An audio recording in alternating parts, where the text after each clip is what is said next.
Bonjour à tous. Aujourd'hui, le sujet de cette vidéo, ce sera la censure en rapport avec le récent documentaire Hold Up, sorti le 11 novembre 2020.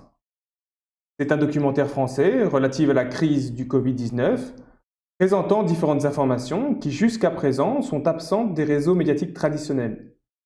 Un documentaire assez bien réalisé, avec de belles images et un bon son, et qui fait intervenir différents personnages dont la vie vaut la peine d'être entendue. Même si l'on pourra lui reprocher l'une ou l'autre chose, être d'accord ou non avec certaines affirmations faites, ce documentaire est un bon moyen de réveiller ceux qui boivent encore les paroles des gouvernements comme du petit lait. Il amène le spectateur à se poser des questions, ce qui n'est jamais une mauvaise chose. Comme toujours dans ces vidéos, je me base uniquement sur la loi naturelle pour voir si une action est bonne ou mauvaise. Ici, en l'occurrence, l'action de censure. Nous avions précédemment vu que la liberté d'expression est totale. Nous avions également vu un exemple de censure avec la dissimulation de l'information relative au test PCR. Il est indéniable que les conséquences de la censure ne sont jamais positives, bien au contraire, et cela quelles que soient les justifications. Car bien évidemment, les censeurs auront toujours de bonnes excuses. Ils justifieront leur action comme étant nécessaire pour protéger vos oreilles sensibles ou votre esprit incapable de discerner le vrai du faux. Les réactions face à ce documentaire sont un bel exemple de la manière dont est traitée actuellement toute information allant à contre-courant des discours des gouvernements et de leurs médias. Ce documentaire déchaîne les attaques virulentes de l'ensemble des médias traditionnels de propagande. Ces médias qui s'étaient autrefois présentés comme un contre-pouvoir montrent là leur vraie nature et leur manque total d'esprit critique. Vous rappelez-vous la dernière fois qu'ils ont remis en cause les mesures prises par les gouvernements, par exemple? Non? Moi non plus. Actuellement, ils se contentent de répéter sans vérifier les informations fournies par ces sources gouvernementales. À titre d'exemple, voici un article de la RTBF dont le titre est « Documentaire Hold Up sur le Covid-19, comment tout est construit pour qu'on y croit ». Remarquez également ici que cet article est classé dans la catégorie « Fact-checking Covid-19 », ce qui permet aux personnes peu curieuses de directement classer les informations de ce documentaire comme étant potentiellement fausses et ne valant pas la peine d'être investiguées. Dans cet article, on retrouve les propos d'un professeur de la faculté de psychologie et des sciences de l'éducation de l'UCL. Ces propos ne sont pas liés à l'impact des confinements, masques et autres mesures de distanciation sociale sur la psyché des gens, ce qui aurait été évidemment intéressant vu que c'est un des sujets abordés dans le documentaire. Mais par contre, il nous explique qu'en fait le documentaire est fait pour faire adhérer les masses débiles à la théorie du complot, en donnant, je cite, le sentiment d'être quelqu'un d'éclairé qui peut agir sur le monde, ne pas se laisser faire. Ben oui, contrairement à ce que ce professeur et le journaliste insinuent, vous pouvez être un individu éclairé et oui, vous pouvez agir sur ce monde. Par exemple, vous n'êtes pas obligé d'obéir comme un gentil toutou quand on vous oblige à mettre un masque, à fermer votre entreprise ou bientôt à vous injecter un vaccin expérimental. Vous avez la possibilité de lire des articles scientifiques, essayer de vous faire votre propre idée sur la situation et utiliser votre intelligence pour agir. Mais les médias traditionnels et leurs experts vous rappellent constamment « Non, c'est trop compliqué pour toi, abruti. Laisse réfléchir les experts et toi, contente-toi d'obéir. »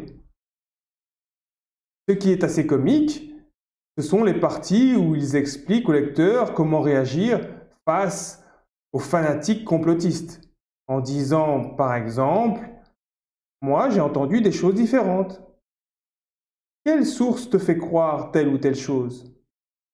Ou encore, à la fin de l'article, cette phrase « Quoi qu'il en soit, en discussion avec une personne partageant ses croyances, écoutez, restez calme et posez plus de questions que vous ne formulez d'affirmations vous-même. » En fait, c'est C'est magnifique, c'est l'hôpital qui se moque de la charité.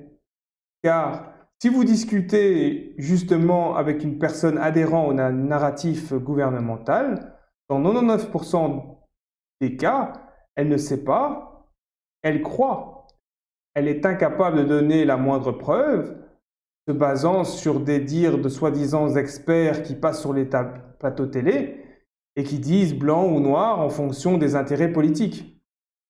À l'opposé, on retrouve des personnes adhérant à certains points exposés dans le documentaire qui, eux, vont justement aller vérifier les sources. Ces individus se basent souvent sur des faits, sur des chiffres, des documents, des études, et non pas sur des croyances, comme ils disent. Je ne décortiquerai pas plus la manipulation flagrante présente dans cet article, mais si vous êtes intéressé par ce genre de dissection, n'hésitez pas à me le faire savoir. En un coup d'œil, vous pouvez avoir un aperçu de la réaction virulente et homogène des médias grand public et des autorités face à ce documentaire. Pour cela, il vous suffit de regarder les premiers résultats Google quand vous tapez documentaire Hold Up. Cela parle de soi. Je n'arrive même pas à trouver le site de la boîte de production après avoir navigué plus de 5 pages. Comparez les résultats à ceux que vous obtenez avec un moteur de recherche comme DuckDuckGo, et là, le résultat semble beaucoup moins dirigé et j'arrive à trouver le site de la production après quelques résultats. Donc, ceci est une preuve supplémentaire qu'il est grand temps de ne plus dépendre pour votre information des big tech comme Google, YouTube, Twitter, Facebook, etc.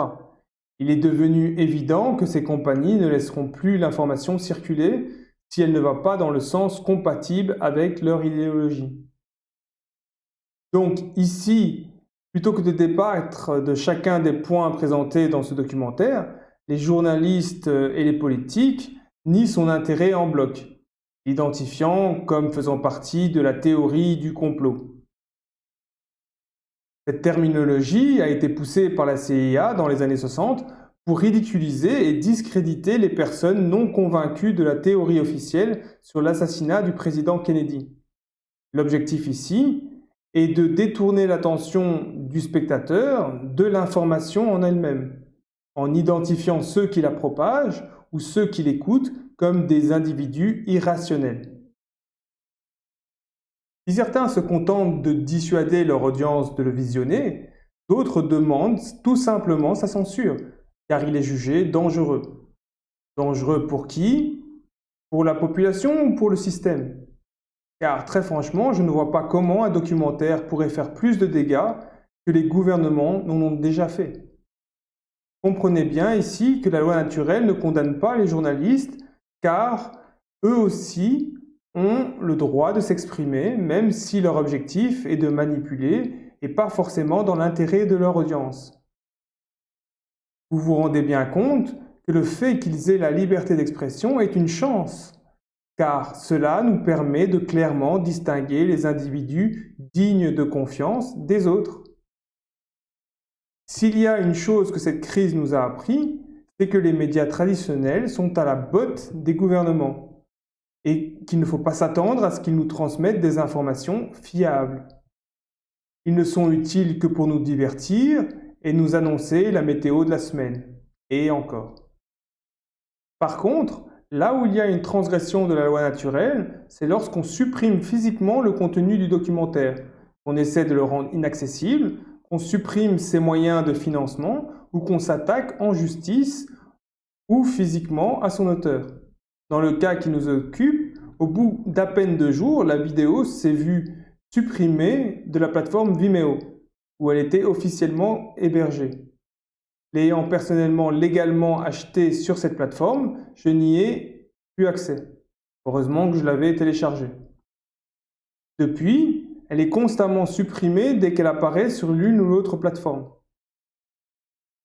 Si vous allez sur la page du documentaire sur Tipeee, une plateforme permettant de soutenir financièrement les projets ou les personnes dont vous appréciez le travail, vous verrez ce panneau s'afficher à l'entrée afin de vous dissuader d'éventuellement contribuer. en vous indiquant ceci. D'ici à ce que nous obtenions une réponse formelle, nous vous invitons à la prudence et à vérifier la véracité des informations que vous consultez en vous référant notamment aux recommandations du gouvernement. C'est même pas une blague. Enfin. Cette vidéo est attaquée non pas parce qu'elle promeut du contenu à caractère violent ou injurieux, mais tout simplement parce qu'elle fournit une information à laquelle on ne souhaite pas que la population ait accès. Ceci est une attaque directe à la liberté d'expression et donc une transgression de la loi naturelle. Personnellement, je vous encourage à visionner et à partager ce documentaire.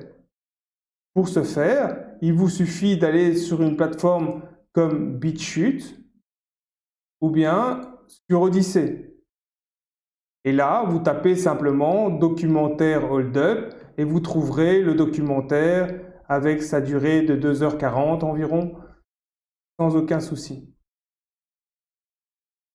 Comme vous le savez, la vie veille au maintien de la justice et au respect de la loi naturelle via deux forces opposées mais complémentaires. L'une apportant la paix et l'ordre si la loi naturelle est respectée, l'autre apportant la violence et le chaos si elle est transgressée. Dans le cas qui nous intéresse, nous avons un documentaire vidéo où différents intervenants exposent leur vision face à cette crise sanitaire aux conséquences catastrophiques à tous les niveaux, comme nous en avons déjà parlé. Suivre la voie lumineuse, c'est laisser circuler cette information, permettre le dialogue, le débat et ainsi faire progresser les connaissances. Que cette information soit correcte ou pas, qu'elle soit blasphématoire pour certains ou pas, qu'elle soit insultante ou menaçante, cela n'a pas d'importance. Il faut laisser la liberté à ceux qui le souhaitent de s'exprimer et à ceux qui le souhaitent de l'entendre. Ainsi, on construit une société saine où le questionnement, le discernement, l'éducation sont encouragés. Et au final, vous aurez des individus plus intelligents. Par contre, suivre la voie chaotique en transgressant la loi naturelle et en piétinant la liberté d'expression conduit inévitablement à l'obscurantisme, la bêtise, le dogmatisme et autres limitations de l'esprit. Les sociétés suivant ce chemin deviennent systématiquement plus violentes, asservissantes et dangereuses. Les individus y vivant sont endoctrinés, incapables de faire preuve d'intelligence. Leur esprit critique est annihilé. Il ne reste plus que des bêtes, prêtes à s'attaquer à leurs semblables au moindre signal de leur maître. Dans ces sociétés, l'obéissance aveugle est une vertu et l'intelligence est sévèrement réprimée. L'histoire de l'humanité ne manque pas d'exemples de sociétés ou de civilisations qui ont suivi le chemin chaotique, usant de la censure comme une arme. Même si les exemples sont légion, entre les inquisitions religieuses et les dictatures, voici deux exemples assez récents que vous connaissez probablement. Les nazis qui commencent par brûler les livres et qui finissent par construire des camps de la mort et exterminer ceux qui ne rentrent pas dans le rang. Vous avez également la Chine qui censure totalement l'Internet et qui, elle, construit aussi des camps de reconditionnement et fait disparaître les opposants au régime ou ceux dont les croyances ne collent pas au système.